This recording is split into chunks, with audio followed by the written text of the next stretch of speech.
بسم اللہ الرحمن الرحیم اللہم صل علی محمد وعلی آل محمد کما صلیت علی ابراہیم وعلی آل ابراہیم انک حمید مجید اللہم بارک علی محمد وعلی آل محمد کما بارکت علی ابراہیم وعلی آل ابراہیم انک حمید مجید بسم اللہ الرحمن الرحیم السلام علیکم ورحمۃ اللہ وبرکاتہ۔ حضرت ابو ہریرہ رضی اللہ تعالی عنہ سے مروی ہے کہ اللہ کے نبی حضرت محمد صلی اللہ علیہ وآلہ وسلم نے ان کو زکوٰۃ کے مال پر نگران مقرر فرمایا۔ ایک شخص آیا اور مٹھی بھر کر جانے لگا۔ انہوں نے اس کو پکڑ لیا تو عذر کیا کہ میں محتاج ہوں، میرے ذمے اہل و عیال ہیں اور میں سخت حاجت مند ہوں۔ حضرت ابو ہریرہ رضی اللہ تعالی عنہ نے اس کو چھوڑ دیا۔ صبح ہوئی تو اللہ کے نبی صلی اللہ علیہ وآلہ وسلم نے ان سے پوچھا کہ وہ تمہارا قیدی کیا ہوا؟ انہوں نے کہا کہ اس نے حاجت بتائی تو میں نے اس کو چھوڑ دیا۔ آپ نے فرمایا کہ وہ دوبارہ آئے گا۔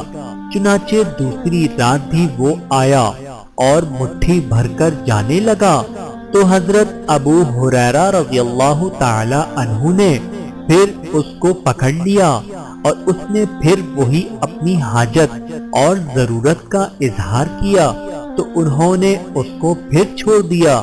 نبی کریم صلی اللہ علیہ وآلہ وسلم نے صبح پھر پوچھا اور حضرت ابو ہریرہ نے وہی جواب دیا۔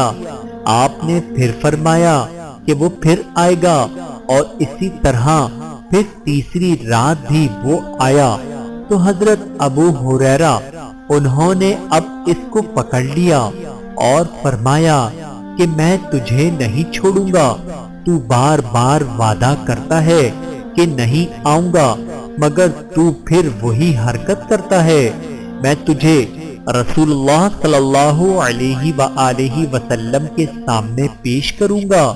اس پر اس نے کہا کہ اگر تم مجھے چھوڑ دو تو میں تم کو کچھ کلمات سکھاتا ہوں جو تم کو نفع دیں گے۔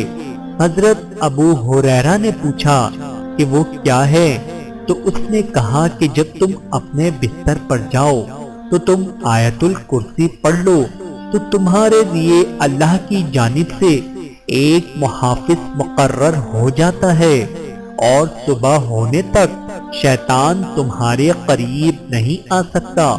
حضرت ابو ہریرہ نے اس کو چھوڑ دیا اور جب صبح ہوئی تو حضرت ابو ہریرہ رضی اللہ تعالی عنہ نے نبی کریم صلی اللہ علیہ وآلہ وسلم کو سارا قصہ سنایا۔